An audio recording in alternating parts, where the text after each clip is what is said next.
Yes. Okay. Well, good afternoon, good evening, and good morning to those attending from across the globe.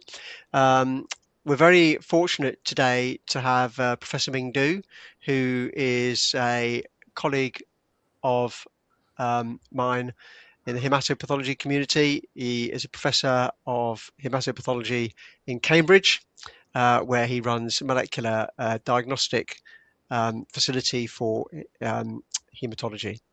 I've known Ming for many, many years through the Pathological Society and through the UK hematopathology community.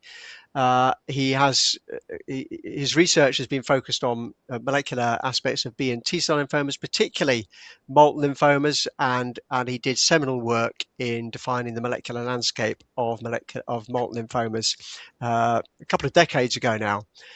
He trained in China, and he still has a lot of collaborative projects working with people in China, particularly on T cell lymphomas and other lymphomas which are more common in that part of the world. He's an extremely pleasant person and very, very knowledgeable. He's got a huge publication record to really give his CV and kind of achievements justice would take a long time. I know that Ming would be embarrassed by that because he is always a very humble man. So we're very grateful to have him because he's been a particularly busy teaching period at this time of year at the University of Cambridge, and he has a busy diagnostic molecular workload. So it's very good for him to carve out an hour of his time to talk to us about molecular aspects of lymphoma. I know that in some of your territories, this is less advanced than in others, but obviously everyone is aiming towards as much molecular as possible. And I think Min's insights, particularly given his global experience, will be very valuable in this area. So without further ado, I'll hand it over to you. Thank you very much, Ming.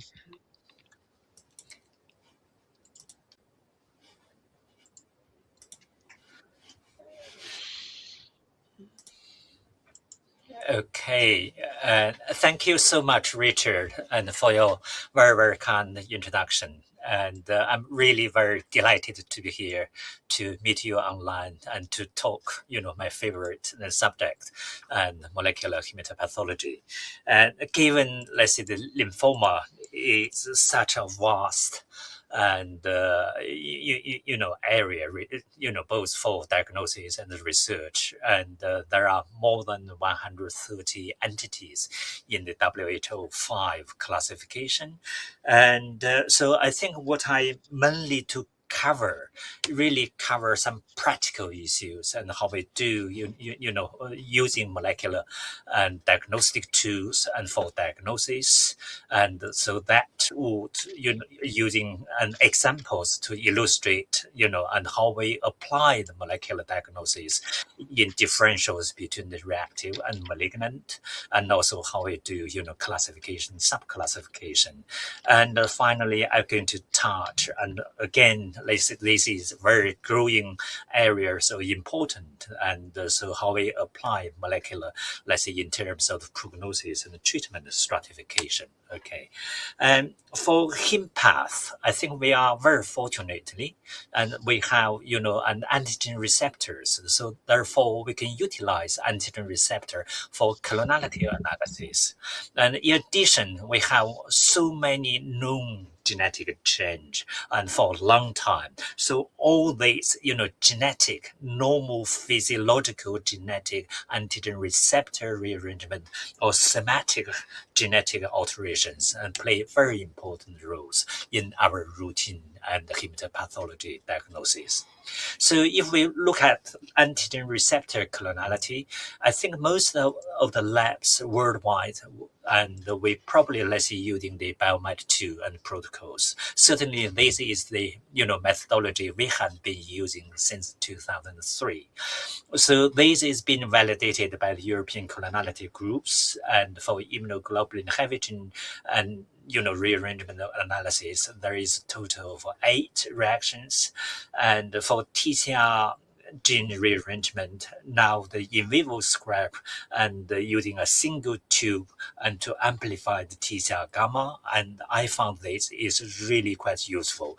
Then you have the three reactions for T cell beta, and if necessary, you can incorporate T cell theta rearrangement assays.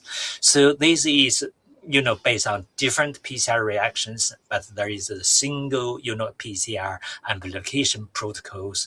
Then you can amplify the product. Then you have two different, and product analysis. So one is using the gene scan, and you have to using and and the primers and the weights and the labeled dinucleotides, and then you can resolve of the PCR product into the capillary sequencing. So the other, then you can using gel base, you can using the heteroduplex treatment. Normally we and we heat the PCR reactions, and then we cooling that down and gradually on ice and in 40 minutes. So allowing the PCR product, forming a heteroduplex. So therefore, when we running on the, and small page gel, and if polyclonal as polyclonal, all the PCR product is running diffusely and generate and very nice and smears. If it's monoclonal, it's always and present as a monodimers, therefore, and present as a distinct, band on the gel. So both methodology has pro and cons. Okay, if we look at the CDR3 sequence or the VDJ junctions, so this is really determined which methodology is better for the product analysis. When we look at immunoglobulin heavy chains and T cell beta and T cell theta, because the VDJ recombination involved, variable region, diversity region, and joining region. So this is really create and very high diversity in terms of the length for the CDR3 region. So this, and the PCR product is better and let's say to be analyzed by both heteroduplex or gene scan analysis. They are equally suitable. But however, when you look at this rearrangement, because this rearrangement only, let's say, involve VG recombination without a diversity region. And so this, VG recombination and create a, diversity DNA sequence, but nonetheless, in terms of the length of the, and the VG and the junction is very limited. So for this, PCR product, it's not much better to using the heteroduplex and analysis and gene scan. So now I show you an example. This is immunoglobulin gene kappa tube A. So you can see these are the two. We always run test samples in duplicate.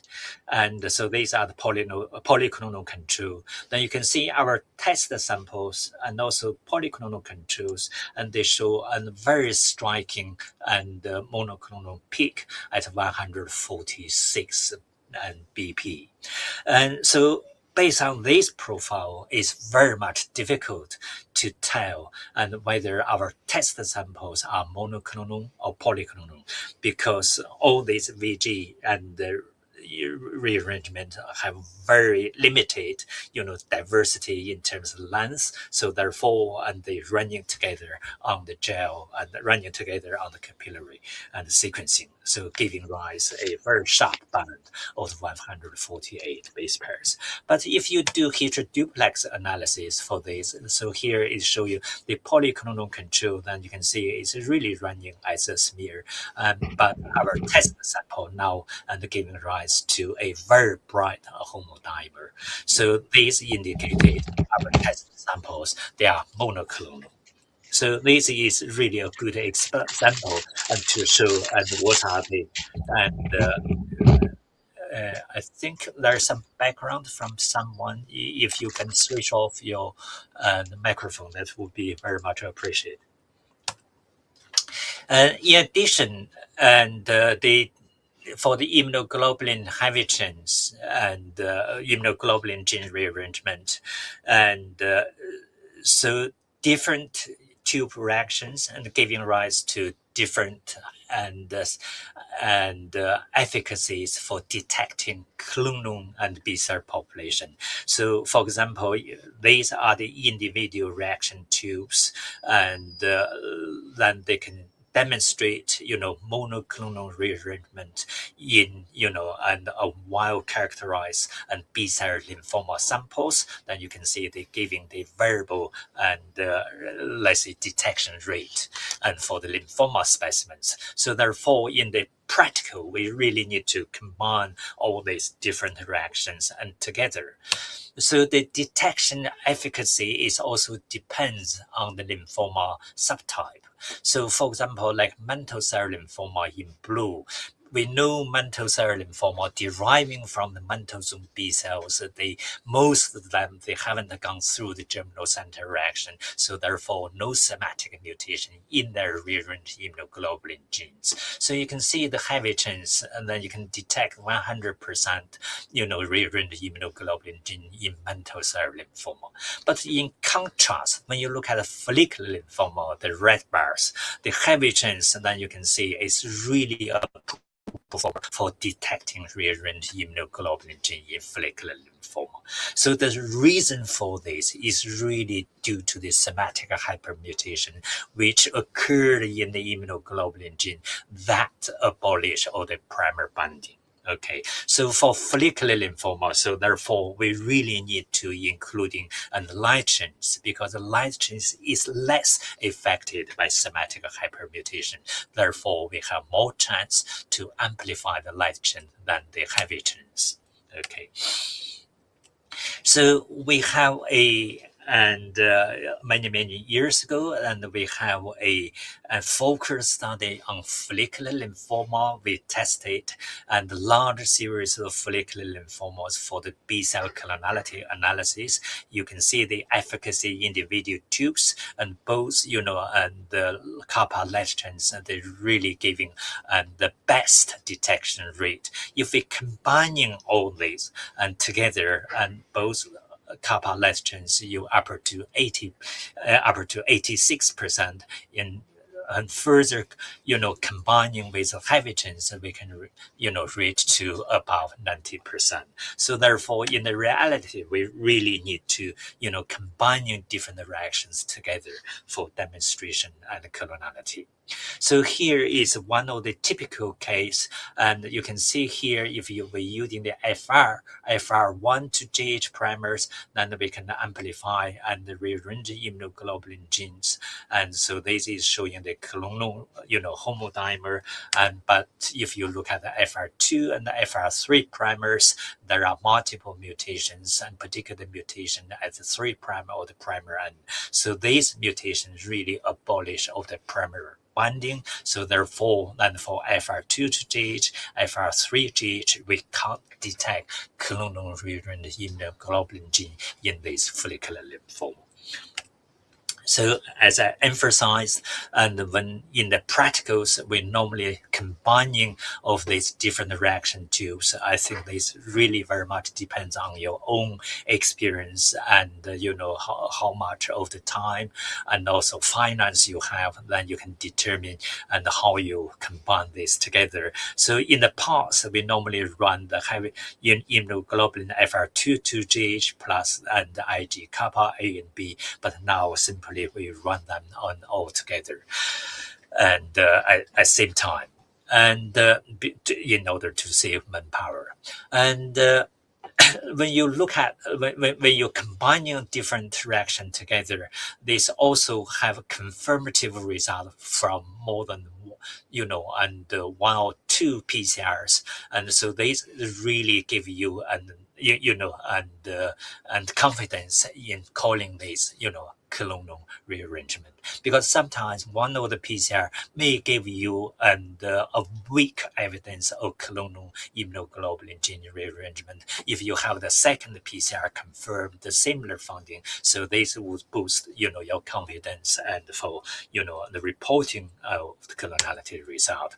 Similarly, I didn't show you any examples for TCR gene rearrangement, but but the principle is the same. And also, and very much we need to do is really combining different, rearrangement and together. But bear in mind clonality, and there are false negatives, also false positives. False negative very often is related to inadequate samples and technical limitations. I want to emphasize technical limitation. We need roughly, let's say, 10% clonal cells, and if you're using the heteroduplex and product analysis. And for gene scan, it's more sensitive, and at least you need 5% clonal and cell population to demonstrate clonal rearranged immunoglobulin gene or TCR gene. And also the entity of the nature of the lymphomas also, influence. For example, like Hodgkin's lymphoma, most of these rearranged immunoglobulin genes are crippled. And also, more importantly, the neoplastic tumor cells in Hodgkin's lymphoma very often is very low, and quite often is below to 5%. Therefore, not possible to demonstrate of the clonal rearranged immunoglobulin genes. And so similarly, as demonstrated using follicular lymphoma, these germinal center derived and lymphomas quite often they may have the enzymatic hypermutation abolish of the primary binding. So therefore, and depending on the lymphoma entities, there is a small proportion they may give you a false negative result. And the other, I think, commonly we see, and clinically and pathologically you suspicious a lymphoma involvement, but sometimes, and this could be a NK cell and origin, and so then when you're requesting for B and T cell lymphoma, it's showing no evidence of clonal rearrangement. And you also need to think about, let's say, and in the right context, whether this could be an NK and cell and the lymphoma presentation. Okay, the false positives. And again, this could be inadequate samples. Sometimes you have poor quality DNAs, then you have very biased amplification. These give you and seemingly like, a clonal rearrangement. But however, if you do the duplicate and experiment, very often such, and Byers amplification is not reproducible. So if we normally, let's say, doing clonality always in duplicate, if you want to save the cost, you want to do a single, and replicate. And if you have the result and it's not convincing, and I think it's very important to repeat and using a duplicate and to confirm whether that rearrangement is reproducible. And for certain of the anatomic site, like GI and skin biopsies, because the local T cell population, they are oligoclone, and very often we have a small biopsies, and this might tend to giving rise a false positive result. Again, technical issues very important as demonstrated, and the difference between the gene scan and also the heteroduplex. If the and product analysis is not and perfectly performed, this may generate a false positive as well. So there are a lot reactive, inflammatory, and pathology lesions which can giving rise to a clonal rearrangement. So for example, like EBV infections, H. pylori associated gastritis, and autoimmune disease, for example, like Sjögren's syndrome. Sometimes there is no evidence of lymphoma, but these lesions can giving rise to a monoclonal and B cell and population.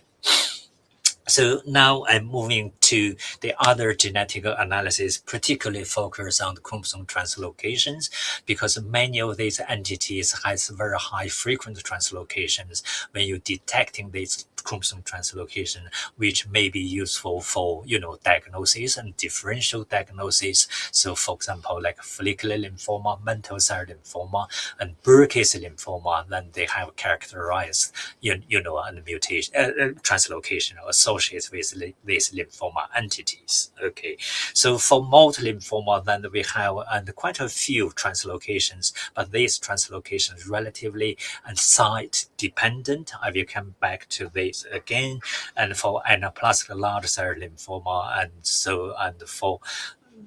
and some of these you can detect and by arc staining, but a number of them and DAS22 translocation, then you have to do by fish analysis. Okay, and in the clinical setting, I think most of the fish we do these days and are frequently a MYC translocation. We're trying to identify and Burkitt's lymphoma or diffuse large B-cell lymphoma with MYC translocation, particularly those diffuse large B-cell lymphoma with both MYC and BCL2 translocation as a double hit, diffuse large B-cell lymphoma. So the panel and we commonly use and both for MYC and break apart MYC IgG fusion and BCL2 and BCL6 break apart probe. There are very important difference between Burkitt's lymphoma, diffuse large B-cell lymphoma at genomic level. So if we apply, a MYC translocation, Burkitt's lymphoma, and the majority of them, they are immunoglobulin and MYC translocation associated with immunoglobulin gene, and mostly heavy chains and rarely the light chains. I think these probably account for at least 99% of Burkitt's lymphoma. So in diffuse large B-cell lymphoma, the MYC immunoglobulin gene and translocation only account around 50%, and the rest of MYC translocation positive case in diffuse large B-cell lymphoma, they are associated with non-immunoglobulin gene. So therefore, when you're using the MYC and immunoglobulin and fusion and the fish probes, you can only detect probably around 50%. So this is very different from Burkitt's lymphoma. And BCL2 and BCL6 translocation, of course, they never happen in Burkitt's lymphoma, but they are detected in diffuse large B-cell lymphoma around 20 and 30% respectively. And in addition to BCL2 and BCL6 translocation, very often in diffuse large B-cell lymphoma, we will see copy number alteration as BCL2 and BCL6 loci.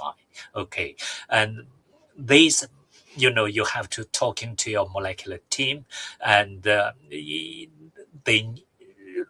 because this information is quite useful for differential between Burkitt's and diffuse large B-cell lymphoma. They should be as a part of the molecular report for the copy numbers.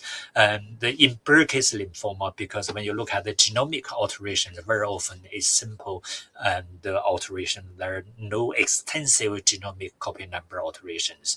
And for BCL2 and BCL6, and very often we don't see any, copy number alterations. If you see these copy number alteration, sometimes, and the 3 copies up to, amplifications, and to 8 or 10 copies. So these are, skews and your diagnosis to diffuse large B-cell lymphoma. Of course, all these genetic and fish results need to be interpreted in the context of the standard histology immunophenotype.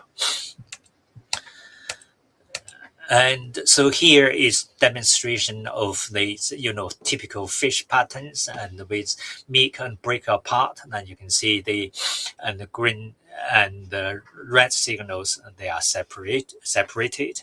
And in this case, like BCL2 break apart probes doesn't showing any separation between the green and white probe, but nonetheless, they showing a variable copy number alterations. In these nucleus, you can see there are 4 copies, and in this nucleus, and clearly now you can see probably more than 10 copies. And BCL6 break apart probe, again in this nucleus, now you can see and 3 copies. So these copy number alterations are very typical and in diffuse large B-cell lymphoma should be, and mentioned in the molecular report. So now I switch gears into the NGS, because this, is currently widely applied and in the developed countries in the routine molecular diagnosis. So there are many entities, many of these specimens, we require, a panel sequencing to address of the diagnosis. So here I'm showing a few of these, examples. For example, like and vitreoretinal and B-cell lymphoma. Very often we have these cytology specimens and have very limited, cell population. It's not possible for us to and to get a decent or informative and clonality analysis because this number of the cell population we have is too small. But in this setting, and if we can detect, some of these, and the somatic hypermutations associated with, and the vitreoretinal B-cell lymphoma, this would be very important. One of the most common mutation is MYT88, which is occurred around 2/3 of cases. If you can detect this, mutation by whatever the method you use, either, and, let's say specific PCR or high temperature melting curve analysis, and, or, drop, and, droplet PCR, etc., or NGS. And if you can detect, this mutation, this probably can improve your diagnosis and, and at least, 30%. And the other frequent mutation is CD79B mutation, but this mutation affecting the tyrosine 196 residues and also the neighboring sequence, this occurs in another 1/3 of the cases. So therefore, ideally for this, setting, you have a small panel detecting and both, MYT88 and CD79B mutation. So this would really overcome the difficulty from the specimen due to the limited of tumor cell population or very limited and material for clonality analysis. Okay, so the other example I want to show you is the nodal TFH lymphoma, and TFH lymphoma is particularly difficult to diagnose, and there are a number of problems. And one problem, because increasingly we're using the core biopsies, sometimes we do not have representative tissue material for diagnosis. The other common problem, because it always has reactive background. This reactive background quite often caused by EBV infection, and the EBV occurs at least 90% in this TFH lymphoma, typically in the AITL, angioimmunoblast, and the T-cell lymphoma. The tumor cell content sometimes quite often is low, and we have TFH markers, but this TFH marker not neoplastic cell specific, and sometimes, and you have these stainings, and some of these antibodies give you, and like PD-1 staining is very sensitive but less specific, and the CD10 and BCL6 positivity are relatively specific, but it's only expressed and in a small proportion of the cases, and particularly expressed in a subset of the neoplastic T-cell population. So we routinely using the clonality analysis in light of the low, neoplastic T-cell contents, and sometimes we have the T-cell clonality analysis. It's not informative. Quite often they give you a very weak clonal band, okay, but nonetheless, clinically very important to accurately diagnose TFH lymphoma and never confuse with Hodgkin's lymphoma, because the treatment clinical outcome for these two entities is so dramatically different. One, Hodgkin's lymphoma is treatable, and the TFH lymphoma, currently we do not have a robust treatment. Clinically, they are very aggressive. But nonetheless, we have now understand the genetics, somatic genetics in TFH lymphoma, at least in 70% of the cases. we know the early mutations occurred in the hematopoietic stem cell population, occurred in the background of clonal hematopoiesis. So we have the somatic TET2 DMT3A mutation.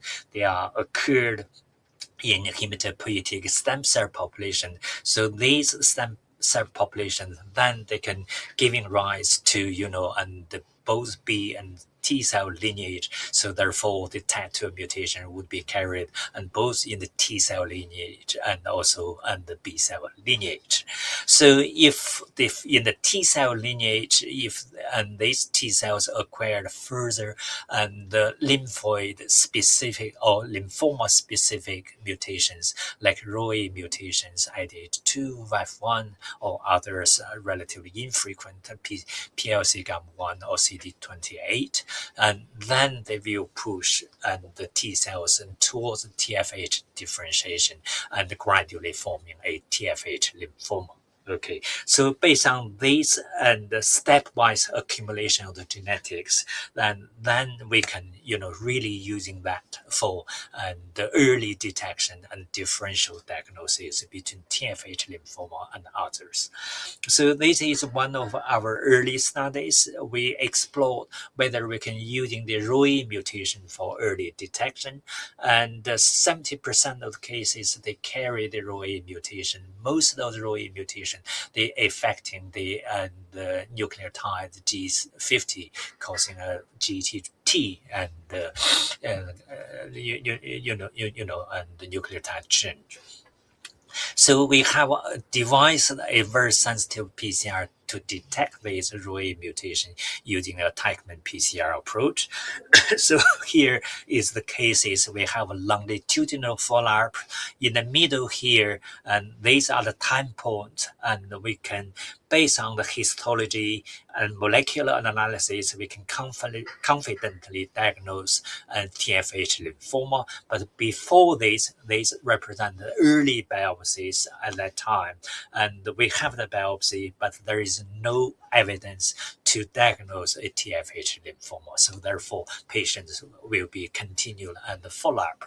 So we analyze ROE mutation in all these cases, and we know they are ROE mutation. They are positive in the diagnostic biopsies. Then we analyze ROE mutation in the early biopsies. There is no evidence of the TFH lymphoma, but in all these early biopsies, then we can demonstrate a ROE mutation.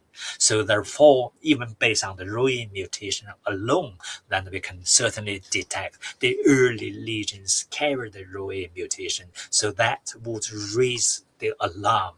These patients we need to closely follow up, even without any evidence of TFH lymphoma. Patients may, during the further follow up, they may developing and T cell lymphoma.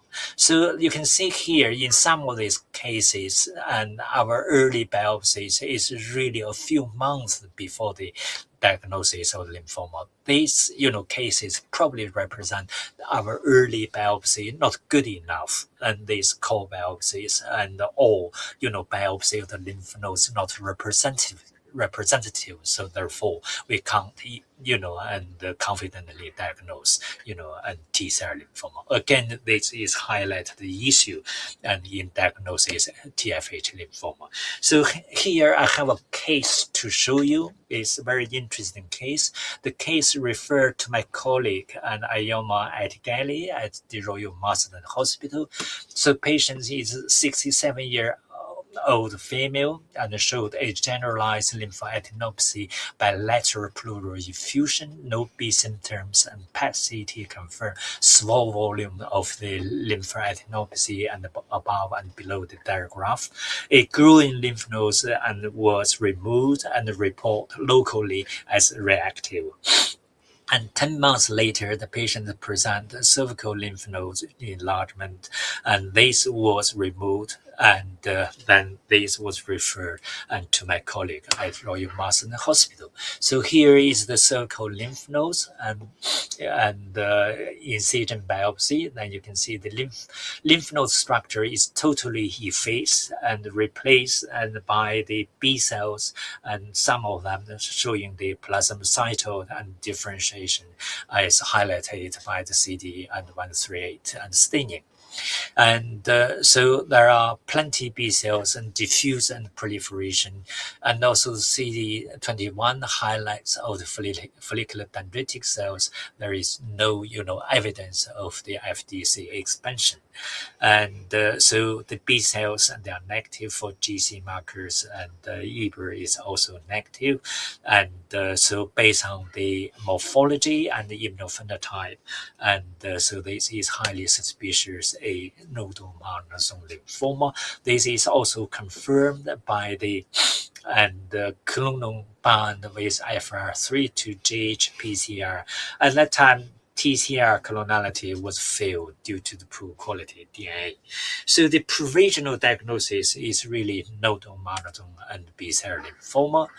But let's see, when we look at, these biopsies, there are a lot of T cells, and some of these T cells are really and very strong and PD-1 expression, and some of these PD-1 positive T cells, strong PD-1 positive T cell also appears outside of the B cell follicles. So then we analyze these cervical lymph nodes by NGS, and from the whole tissue section, then we can demonstrate there are two TAT2 mutation, one DNA, one mutation in the DNMT3A. Then we have a BRAF mutation that's activating mutation that's consistent with nodal marginal B-cell lymphoma, as BRAF mutation has been reported in nodal marginal B-cell lymphoma. It's also we have very low levels of the ROE mutation. By combining the TAT2, DMT3A, and ROE mutation, these are really characteristic mutation profile for TFH lymphoma. So then we requested to review the previous growing lymph nodes. So here is showing the histology of the growing lymph nodes. Then you can see a typical lymphoid cell population. They are proliferating along with the endothelial venues, and so these are T cells and strongly express PD-1. So a subset of them also express CD10, CXCR13. We also have the CD21 demonstrate of the proliferation expansion of the FDC meshwork. So together, so this is obvious and indicate an angioimmunoblastic T cell lymphoma. So now, according to WHO5, we call nodal TFH lymphoma angioimmunoblastic type. And again, we repeat of the NGS analysis. We again confirm the same TAT2 DMT3 mutation, and but the ROE mutation negative by NGS, but we could demonstrate how the ROE mutation by very sensitive and quantitative PCR. There is also no BRAF mutation by Sanger sequencing. And so the revised diagnosis for this case now, and the growing lymph nodes is a typical AITL. So 2 years later, the patients and showing cervical axillary lymph nodes and also soft tissue mass and at several anatomic sites. So these are the cervical lymph nodes and biopsies, and then you can see a typical lymphoid cell population proliferating around and high endothelial venues, and FDC, and as highlighted by CD21, is kind of atrophic, and there is no proliferation. So the proliferation here is both, CD4 and CD8 and T cell populations, and the CD4 positive cell populations, and they are TFH and phenotype. So the diagnosis of the relapsed lesions is nodal TFH lymphoma otherwise. So we also sequence all the three samples and retrospectively, and the TCR gamma clonality, and also the target NGS panels. And so here I summarize all the results into these slides. Okay, so the patients, and in this case, most likely has the clonal hematopoiesis, and they carry the type 2 mutation, DMT3A mutations.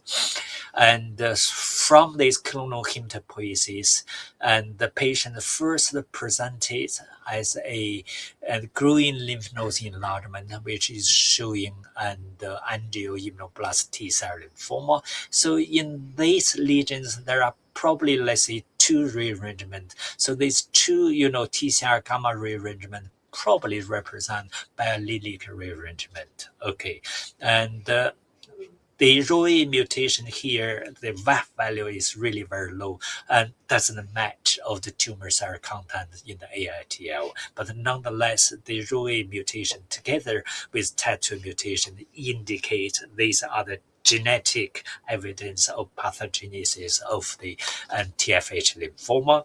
And the second, cervical lymph node biopsy is showing the nodal monosome lymphoma proliferation. This is largely driven by the BRAF mutation, the TNF receptor SF14 inactivation. And then further follow-up 2 years later, the patient presenting and the cervical lymph nodes again is showing the TFH lymphoma, but at this time, and the subtype and is NOS. And so again, in these, cervical lymph nodes, and we have an oligoclone. We have 3 clones, okay, and I think these different, clonal size, so most likely represent those 3. So we have a VAF1 mutation, which is a specific mutation for T cell lymphoma, and quite often, recurrent in AITL.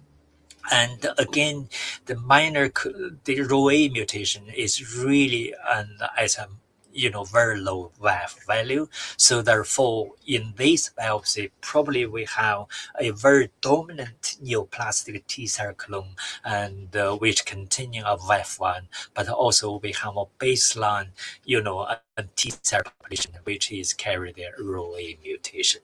So together, this is really demonstrates very complex and tumor clonal evolution and evolving from a background of clonal hematopoiesis. So for such, and understanding of the clonal evolution without NGS sequencing is very much difficult. In addition, I think for accurate diagnosis of these cases without genetic testing, and again, is also difficult. So finally, I will touch, let's say, what we can use and somatic genetic change and for prognosis and treatment stratification. So I think I only using multiple lymphoma, diffuse like B-cell lymphoma as an example. So for multiple lymphoma, I think this, can occur, in many anatomic site, and so the mutation profile etiology is very much different, but in the clinical setting, and it's only molecular diagnosis is only valuable in the gastric multiple lymphoma, because the translocation here occurs in around 25%, and the same translocation occurs in the pulmonary multiple lymphoma roughly in 40%. But otherwise, these translocations are very rare, infrequent in multiple lymphoma, different size. So in clinical practice, we only do this translocation in gastric multiple lymphoma because this is really indicate, a different treatment outcome. So most of the gastric multiple lymphoma, you can really, based on histology and clonality, can reach a diagnosis. You don't need to detect MALT1 BCL10 translocation. But once this is diagnosed as a gastric multiple lymphoma, in the clinical setting, I think we should do MALT1 BCL10 translocation, because if they are translocation negative, so these cases, if they are associated with H. pylori infection, these can be successfully treated by antibiotics, eradicate H. pylori. So these patients are showing a long-term remission, and at least in 80% of cases. Okay.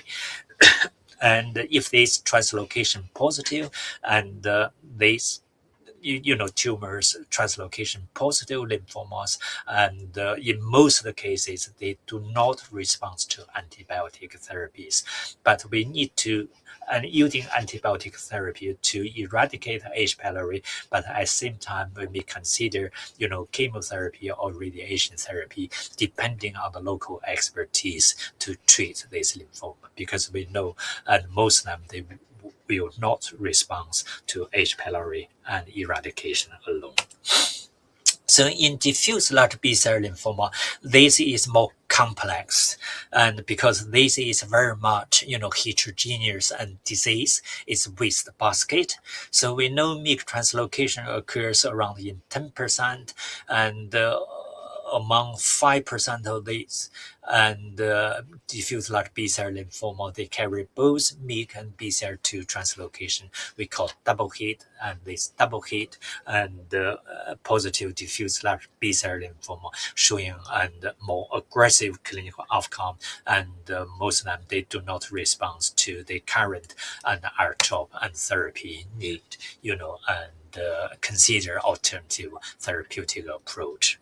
So as I mentioned previously, the MYC translocation in diffuse large B-cell lymphoma, around 50% of them, they are Ig MYC translocation. The other 50% is non-Ig partners.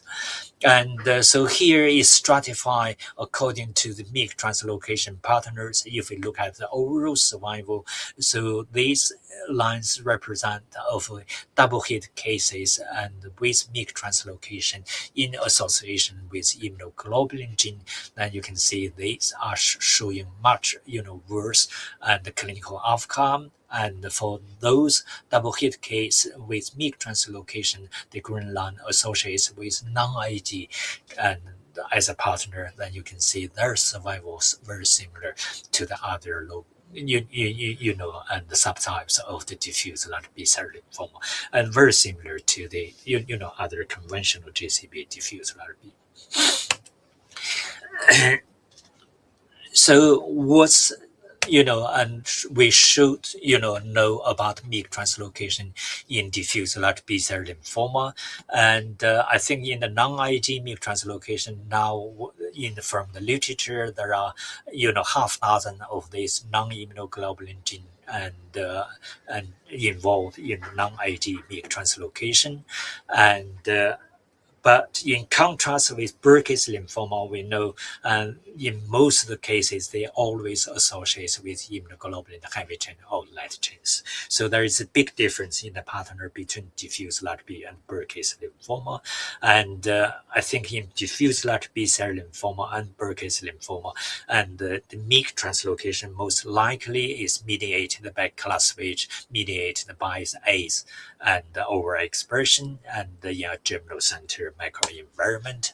So we have some unpublished data currently. We're trying to understand what are the non-Ig MYC translocation, how they impact on the MYC transactivation. So here then by NGS, we have identified a large number of the non-immunoglobulin partner of the MYC translocation in diffuse large B-cell lymphoma. And if you read literature, and we also confirm, and BCL6 is the most frequent translocation partner of the MYC. There are high proportion of the MYC translocation in diffuse large B-cell lymphoma. They are due to MYC and BCL6 and the genomic fusion. So in the case of Ig and the MYC translocation, and we know this, translocated to immunoglobulin switch region that can driving the MYC protein expression. In addition, because overexpress the MYC, and this is open the MYC for somatic hypermutation. There are recurrent mutations occurred in the N-terminal phosphorylation site. These hotspot mutation can make the MYC protein and half-life and increase, so therefore stabilize of the MYC protein. And by immunohistochemistry and the MYC translocation with this hotspot mutation, they show very uniform and strong and MYC protein expression by immunohistochemistry. So in some of the case, let's say we have studied, for example, these represent and MYC and the BCL6 and genomic fusion. So you can see the MYC and BCL6 genomic fusion is tail to head, and the genomic fusion. There is no genomic configuration that would indicate MYC expression would be transactivated. So in this case, then you can see the MYC protein expression relatively quite weak and variable in the neoplastic cell population. So here is showing a typical and classic promoter substitution involved in MYC translocation. So the breakpoint in the intron 1 and MYC and coding exons now fuse with this RNA binding protein. This RNA binding protein and highly expressed in B cells, and therefore, and the transcription machinery for this RNA protein now control the MYC protein expression and can driving the MYC, an aberrant expression. Similarly, here this is showing very complex genomic rearrangement, the three-way translocation between BCL6, IgH, BCL2. So all this information cannot be reviewed by FISH and can only be, reviewed by, and the large scale of the, NGS sequencing. So we have examined the MYC protein expression according to, their translocation patterns. So these are our early data and published in 2024. And if MYC is associated with immunoglobulin gene and translocation, so all the cases showing very strong, MYC protein expression. But when MYC, associates with a non-immunoglobulin gene, and so it's only up to 40 or 50% of the case they're showing a strong MYC protein expression, and so I think this is most likely corresponding to the variable clinical outcome in the non-ID MYC translocation double hit cases. So there are also data to supporting and variable MYC protein expression in cases with MYC translocation. This is very nice study from the Italian group, and they analyze correlated MYC protein expression with MYC translocation. So if you see the middle column, these are the cases and showing MYC translocation by FISH, and so if you look at the immunohistochemistry data to show strong MYC protein expression above 70%, this only occurs in 44% of all the cases with MYC translocation. So again, indicate MYC expression levels vary according to their translocation partners. So what we do in the clinical setting, I think, is currently we still don't have a consensus on how we identify cases to screen MYC translocation. Some of the centers they screening all the cases with germinal center diffuse large B or high-grade B-cell lymphoma, and other centers only screen those with high MYC protein expression. If you're choosing the high MYC protein expression, then you have to define what do you mean high. You either FISH of cases about 40% MYC or 70% of MYC protein expression. And so which FISH probe to use for analysis of MYC translocation. For this, I think we need MYC and break apart. We need to do a MYC, IgG fusion. Ideally, we do both heavy chain and light chain because identify these translocation partners can help you to identify those more, aggressive cases. So we are currently using NGS to detect these translocations in this research setting, but I think I feel very positive, and in the next few years we're going to transfer these and into the clinical setting. So at the moment in the result interpretation, I think we need to incorporate this MYC translocation and together with protein and expression data. And so in the report, I would suggest we report this MYC translocation, whether according to their translocation partners, and also mention whether they have high MYC protein expression and which level, and if possible, and quantify them, at least semi-quantify of the MYC protein expression. And in the future, then we probably, let's say, will using the genetic classification based on the cluster of the genetic change, subclassify diffuse large B-cell lymphoma, because these elegant studies and in the literature and can really define of different genetic subtype according to their mutation patterns, and also these represent different distinct, pathogenesis, and also there are some potential treatment and match to their biology. I think these are the way, and in the future and currently, let's see, and we are enter to next cycle the WHO classification. So such of genetic classification might be included or mentioned in the next WHO classification. So this is my last slide. I very much would like to emphasize all these molecular genetic results must be interpreted in the context of the clinical histological and immunophenotypic and the findings. I very much integrated approach for diagnosis is absolutely essential for pathology diagnosis. Thank you so much for your attention, and I think this is my end of the slides, and I would be very happy to answer any questions you may have. Okay, thank you. Thank you very much, Ming, for a fabulous kind of mixture of the science and clinical applications with really good case examples and kind of like a future look as well. Are there any questions from the audience? I have a few questions. We are up to the hour, but we've got time for some questions. Got thanks from George. So the row, if there are no questions, people can put questions in the chat. But first of all, to start off, the row mutations in Yeah. the TFH, does that occur in all the T follicular helper cell subtypes? It occurs around in 70%. And 70%. Okay. 70%. That mutation occurs in all subset. In Pardon? all the sorry. That's really mutation occurs in all subset of the TFH lymphoma. And Okay. yeah, so in AITL and the follicular type of TFH lymphoma and OS. Yeah. And the case you showed where there was a patient had, if I understood it correctly, both angioblastic and nodal marginal zone.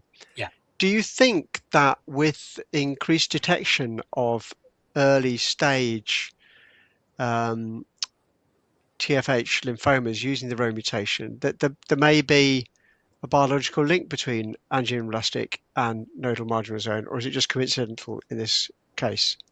Uh, I don't think it's coincidental, and I think probably there is a biological link. But currently, I think the case is still remain as a case report. We Yeah, probably under detect such an association, because for TFH lymphoma, the neoplastic T cells they still have the TFH function. So yeah, we all know, monozoom and lymphoma and monozoom B cells and also the follicular lymphoma to certain extent, they need TFH help. So I think, let's say, the okay, proliferation of the nodal monozoom lymphoma in that setting, and in addition to the genetic change, but also they are kind of enhanced by the TFH help and from the TFH lymphoma. So that's my thought, and yeah, I think let's say now we aware such concurrent lymphoma. I think in terms of practice, we probably pick up more and more such concurrent yeah. lymphoma in the future. Yeah, Um, certainly. Go let's on. say, apart from this nodal monozome lymphoma, and we also and have a couple cases. We have, concurrent follicular lymphoma, AITL, as Right. well. Okay. Yeah. Okay. That's interesting. And in terms of obviously the integrated approach is really important, and the molecular for Burkitt's versus diffuse, well, the high-grade lymphomas with a variety of MYC translocation partners is really important. But is there a case, or is it acceptable in low resource settings to use MYC immunohistochemistry as a substitute for fish um, where the clinical appearances, like the immunohistochemistry, the morphology, and the clinical, is strongly suggestive of a Burkitt rather than other high-grade um, B-cell lymphoma? Would it be acceptable to use the MYC immunohistochemistry alone, given the strong concordance with the MYC immunohistochemistry, where it's got an IgH translocation partner? This is a tough question. I think because for diffuse large B cell lymphoma and high MYC expression, okay, not restricted to cases with MYC translocation. So Okay. it's a kind of complex scenario here in diffuse large B cell lymphoma. So in the case, with MYC translocation, it's only around 60% them. Oh, no, not 60% in total. Okay, probably around 70% them, and they have high MYC protein expression. And those without high MYC expression largely is non-immunoglobulin genes. Okay, Yeah. but if we look at the other side of the coin in diffuse large B cell lymphomas, and in cases without MYC translocation, we also detect high MYC Right. protein Yeah. expression in 20%. So I think if you want to use high MYC protein expression, you really has to and combine with your Yeah. histology immunophenotype. And Yeah. is high MYC protein expression is indicate and high MYC transactivation. So that mechanism could be due to translocation or could be due to other mechanism. Currently, we don't know. So we can't Yeah. using that alone as a surrogate marker for MYC and Okay. for MYC translocation. Yeah. Okay. Thank you. Got a question from Dilshani. If CD10 is negative, can we exclude angioimmunoblastic lymphoma? Uh, no. No. Uh, yeah, because let's say for uh, TFH lymphoma, you have to have at least three TFH marker are positive, and must be Okay. class CD4 positive. Okay, and so for these TFH markers typically, and we're using at least five of them, and like PD1 and ICOS and CXL13 and CD10 and BCL6. These are the common four markers we use. Okay, for CD10 and BCL6, they are more specific, but their sensitivity is low. Okay, they only express in a subset of the TFH lymphoma, and even the positive, quite often they are in a subset of the neoplastic T cells. Yeah, so if it's negative for CD10, you can't exclude. You have to, let's say, strictly speaking, then you have to have five marker available in the cell Yeah. in your panel. Yeah. Are there any questions? I was intrigued by one of your last slides about the reclassification of the ABC and GC into different genetic subtypes. So you think that that's the way we're going to go in the future? I do, yeah, because Yeah. now there are many of these treatment are available. I think the available treatment and these will reshape and how we classify this lymphoma. I think Yeah. now, particularly let's say polatuzumab and also let's say BTK inhibitors, and so these would and certainly redirect how we do in the clinical setting, because in the past we don't have such treatment in the clinical setting, Yeah. and so there is no urgency, but now I think I can see the demand from treatment angle. Yeah. And this is a bit of a controversial question because I've obviously been a great, fan of the ABC-GC Yeah. split, which obviously transformed our understanding of diffuse large B-cell lymphoma in the early 2000s. Could it be that, in fact, that the ABC-GC split really isn't a thing, and that the survival differences that were detected between those two groups has really just been driven by these underlying genetic abnormalities, because we were never successful in developing new trials to improve treatment based on the ABC-GC subtyping? Uh, I, I, I, I think, let's say, biologically, let's say, this based on gene expression profiling and compared to activities, GCO, B cells, etc. I think biologically, and so the classification is real and is providing a biological question.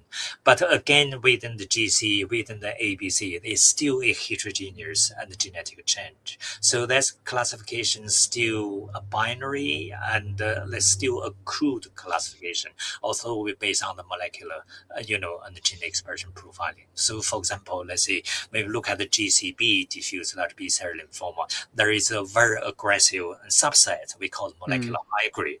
So that's certainly, let's say, very aggressive because molecular high grade and pick up, let's say, the double hit cases. Okay, these are very much embedded within the GCB diffuse large B-cell lymphoma if we're using a binary classification.